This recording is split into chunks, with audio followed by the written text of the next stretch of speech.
I never thought I'd be telling this story. A few years ago, my life was what many would consider perfect.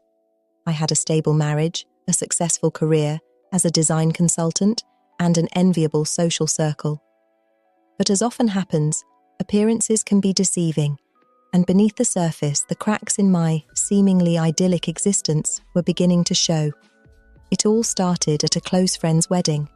My husband, a always busy high-level executive, and I attended as expected. The ceremony was beautiful, full of promises of eternal love and endless happiness. How ironic it seems now, considering what was about to happen. As I watched the newlyweds exchange vows, I couldn't help but feel a pang of nostalgia. When was the last time my husband and I looked at each other that way? Routine had invaded our relationship like a silent intruder, slowly robbing us of the spark and passion we once had. At the reception, while my husband attended to work calls between glasses of champagne, I found myself wandering around the hall, feeling strangely out of place. That's when I saw him. Jack, my husband's best friend. I'd known him for years, of course, but that night, under the dim lights and festive atmosphere, he seemed different. Jack had always been the life of the party, the eternal bachelor with a charming smile and a joke ready to brighten any situation. That night, however, I saw something more in him. Maybe it was the way his suit fit perfectly to his athletic body, or how his eyes shone with an intensity I hadn't noticed before. Whatever it was, I found myself inexplicably drawn to him. We greeted each other with the familiarity of old friends, but there was something different in the air. His gaze lingered on me a second longer than necessary, and I felt a tingle on my skin. When he kissed me on the cheek, the conversation flowed with surprising ease, jumping from topic to topic with a chemistry that left me breathless. As the night wore on, I realized that Jack was everything my husband wasn't at that moment. Attentive, present, full of life and passion. We talked about art, travel, postponed dreams. Every word of his seemed to awaken a part of me that had been asleep for a long time. When my husband finally joined us, the magic of the moment dissipated like smoke in the wind. I was back to being the wife of a busy executive, trapped in a life that suddenly seemed too small, too predictable. That night, as I lay awake in bed, thoughts of Jack wouldn't let me sleep. I felt guilty, confused, but above all, alive for the first time in a long time. The days following the wedding were a whirlwind of conflicting emotions. I tried to immerse myself in work, focus on my design projects, but the image of Jack persisted in my mind like a catchy tune I couldn't shake. I caught myself checking my social media more frequently, hoping to see some update from him, some sign that he was thinking of me too. It was during one of these digital stalking sessions that I received a message from him. It was simple, casual. "Hey, how's everything? I have a project that might interest you. Shall we grab a coffee too? Talk about it?" My heart skipped a beat. I knew I should decline, that it was dangerous, but my fingers moved faster than my conscience, and before I knew it, I had accepted. We met at a downtown cafe, a neutral and public place. I told myself it was a purely professional meeting. But the extra care I put into my appearance that morning betrayed me.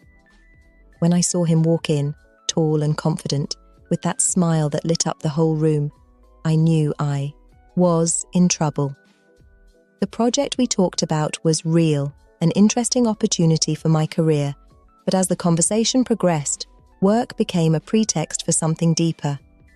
We talked about our lives, our frustrations and longings. Jack told me about his recent breakup, about how he sometimes felt lost amid his professional success. I, for my part, was surprised to find myself opening up about the monotony of my marriage, about how I missed feeling desired and appreciated. When our hands accidentally brushed as we reached for the sugar, I felt an electric shock that ran through my entire body. Our eyes met, and for a moment, the outside world disappeared. It was a fleeting instant, but charged with an intensity that left me breathless. We said goodbye with the promise of keeping in touch about the project, but we both knew something had changed. That night, as I had dinner with my husband in silence, each absorbed in their phone, the image of Jack kept appearing in my mind. I felt like a teenager again, excited and terrified in equal parts by what I was feeling. Days turned into weeks, and meetings with Jack became more frequent. There was always a professional excuse, a project detail to discuss, but the tension between us grew with each encounter. Our conversations became more personal, more intimate. We shared laughs, confidences, looks loaded with barely contained desire. My marriage, meanwhile, continued its routine course. My husband, always busy with his work, hardly noticed the changes in my behavior. Or maybe he noticed and preferred to ignore them. Immersed as he was in his own world of meetings and business trips, I felt increasingly distant from him, as if we were living in parallel worlds that occasionally crossed in the same house it was.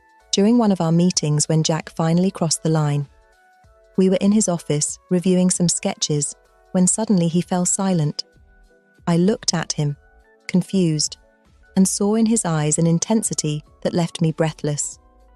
"I can't keep pretending this is just work," he said quietly. "I can't. Stop thinking about you, about us. I know it's wrong. I know you're my best friend's wife, but..." He didn't finish the sentence. He didn't need to. In an instant, years of friendship, loyalty, and marriage vows vanished like mist under the burning sun of our mutual attraction. We kissed with unbridled passion, releasing all the tension accumulated during weeks of veiled flirtation and repressed desire. That kiss changed everything. It opened a door that I knew shouldn't have been opened, but that I could no longer close. Guilt was eating me up inside, but the excitement of the forbidden, the adrenaline of the secret, was too strong to resist. We began to see each other in secret, finding increasingly elaborate excuses to spend time together. Discreet hotels, weekend getaways under the pretext of work trips, furtive encounters in places where no one knew us. Every stolen moment was an intoxicating cocktail of passion and fear, of ecstasy and remorse. Jack was everything my husband wasn't in bed. Passionate, attentive, always eager to please me. With him, I rediscovered parts of myself that I thought were lost. I felt desired, admired, alive. But the price of that vitality was high. Guilt pursued me like a shadow, poisoning even our sweetest moments. My story isn't over yet. Please consider subscribing to the channel. Thank you. Back to the story. As our affair prolonged, the precarious balance of my double life began to falter. I became distracted, absent. My work, which had always been my refuge, began to suffer. My husband, although still absorbed in his own routine, began to notice changes in my behavior. One night, during a dinner with friends, I made a mistake that almost gave us away.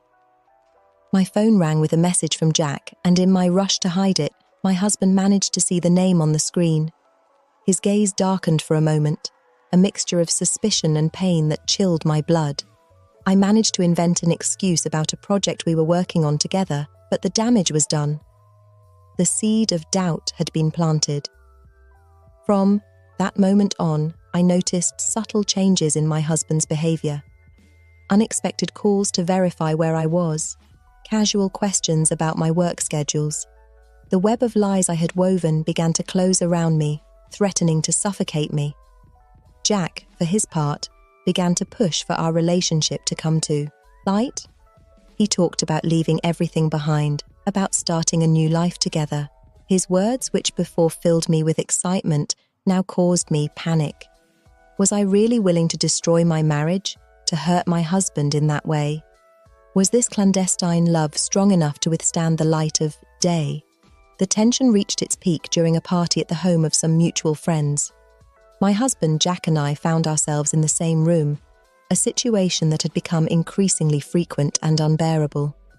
The atmosphere was charged with a dangerous electricity. Every look, every gesture seemed about to give us away.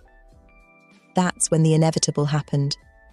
My husband, perhaps driven by alcohol or by an intuition he could no longer ignore, confronted Jack. What began as a quiet conversation in a corner of the party soon turned into a heated argument. I watched in horror as the two most important men in my life faced each other. Years of friendship crumbling before my eyes. I don't exactly remember how we got out of there. The car ride back home was a silent hell. I could feel the fury and pain emanating from my husband in waves. When we finally arrived, he exploded. All his suspicions, all his fears came to the surface in a torrent of accusations and questions. I tried to deny it at first, cling to the lies that had been my refuge for months. But faced with the intensity of his pain, with the evidence I could no longer ignore, I collapsed. I confessed everything, between tears, seeing how each word shattered the heart of the man with whom I had shared my life for years. What followed was a period of emotional chaos. My husband oscillated between blind anger and a pain so deep that it broke my soul. I struggled between crushing guilt and an irrational longing for Jack that I couldn't extinguish. Our home, once a refuge, became an emotional battlefield where every object, every memory, was a reminder of what we had lost. Jack tried to contact me several times, but I didn't have the strength to face him. How could I choose between the man who had been my partner for years and this new love that had awakened parts of me that I thought were dead? The decision seemed impossible, and the weight of my actions was crushing me. Finally, unable to bear the tension, I decided to leave for a while. I needed space to think, to understand how I had gotten to this point and what I really wanted from my life. I settled into a small apartment in another city, immersing myself in my work and in a painful but necessary introspection. During those months of solitude, I had to face uncomfortable truths about myself. Why had I sought in Jack? What was missing in my marriage instead of communicating with my husband? Was it really love that I felt for Jack, or just an escape from a life that had become too predictable? Time and distance gave me perspective. I began to see patterns in my behavior, decisions I had made out of fear or comfort. My marriage, which I once believed perfect, had actually been a facade hiding communication problems and unfulfilled expectations. Jack, on the other hand, represented everything I thought I desired. But was that enough to build a life together? As I grappled with these questions, both my husband and Jack tried to contact me. The conversations were painful, full of reproaches and regrets. My husband, hurt but still loving me, wanted to try to rebuild our marriage. Jack, for his part, kept talking about a future together, about how we could overcome the scandal and pain we had caused. I found myself at a crossroads, aware that any decision I made would have irreversible consequences. Go back to my husband and try to repair what we had broken? Venture into a new life with Jack, leaving behind everything I knew? Or maybe, the scariest option of all, start over, alone. After months of reflection, I finally found the clarity I was seeking. I understood that I couldn't go back to my marriage. Too much had been broken, and although love was still there, it was no longer enough, but I couldn't be with Jack either. Our relationship, born in deception and fueled by the adrenaline of the forbidden, didn't have a solid foundation on which to build a future together. The decision I made was the hardest of my life, but also the most honest. I decided to be alone, to face myself and rebuild my life from scratch. I called my husband and Jack separately, explaining my decision. The conversations were painful, full of tears and broken promises, but also of a strange sense of liberation. My husband, despite his pain, showed an understanding that deeply moved me. "Maybe," he said with a broken voice. We both needed this to realize what we really wanted in life. His words, though painful, contained a truth I couldn't deny. Jack, on the other hand, didn't take my decision well. He alternated between pleading and anger, unable to understand why we couldn't be together after everything we had been through. Was all this for nothing? He asked me bitterly. I explained to him that no, that our relationship had taught me a lot about myself, about my desires and needs, but that we couldn't build a future on the foundations of deception and betrayal. The following months were a journey of self-discovery. I immersed myself in my work, rediscovering the passion, For design that had been overshadowed by the drama of my personal life, I began therapy, confronting parts of myself that I had ignored for years. Little by little, I began to rebuild my identity, not as a wife or lover, but as an independent woman. It wasn't easy. There were days when loneliness crushed me, when I longed for the comfort of my old life or the excitement of my affair with Jack. But with each passing day, I felt stronger, more sure of my decision.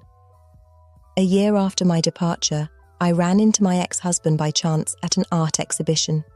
The encounter was awkward at first, loaded with unresolved emotions. But as we talked, I noticed changes in him. He seemed more relaxed, more present. He told me that he had reduced his workload, that he was exploring new hobbies. For my part, I told him about my projects, about how I was rediscovering my passion for life. At one point in the conversation, he paused and looked at me with a mixture of sadness and acceptance. "You know," he said, "despite all the pain, I think this was necessary for both of us." His words resonated with me, with a truth I couldn't deny. We said goodbye that night not as bitter ex-spouses, but as two people who had shared a life and were now finding their way separately. It was a closure I didn't know I needed. Jack, for his part, remained an open wound. I saw him one last time, months after my separation. The tension between us was palpable, a mixture of unresolved attraction and resentment. We talked at length, unearthing painful truths about our relationship. "Was it ever real?" he asked me, his eyes searching for a truth I wasn't sure I could give him. "It was real," I replied after a long silence, "but it wasn't sustainable. What we had was built on sand, Jack. We needed the adrenaline, the secret to keep us together. In the real world, without that, what did we really have left?" I saw the pain in his eyes, but also a glimmer of understanding. We said goodbye that night, knowing it was the last time we would see each other. It was the end of a tumultuous chapter in my life, but also the beginning of something new. The following years were of growth and discovery. I focused on my career, expanded my design consultancy, and began to travel, experiencing the world with new eyes. I met new people, formed deep and meaningful friendships. And yes, eventually, I fell in love again. But this time, it was different. I entered the relationship with my eyes open, aware of my strengths and weaknesses, of my needs and desires. I wasn't looking for someone to complete me or save me from monotony. I was looking for a partner, someone to share my already complete life with. Looking back, I see my affair with Jack and the end of my marriage not as mistakes, but as painful yet necessary lessons. I learned about the importance of honesty, not only with others but with myself.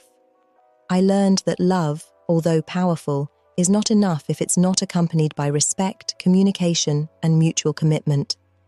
Today, years after that wedding that marked the beginning of my transformation, I find myself in a place of peace.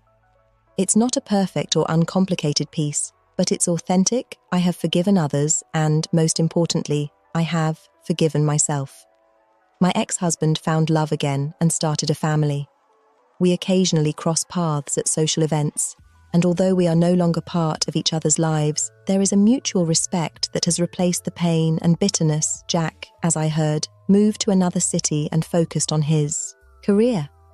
Sometimes when I think of him, I feel a pang of nostalgia for what could have been, but I know in my heart that I made the right decision. As for me, I have learned to embrace the uncertainty of life. I no longer seek perfection or absolute security. I have learned that love, in all its forms, is complicated and sometimes painful, but also beautiful and transformative.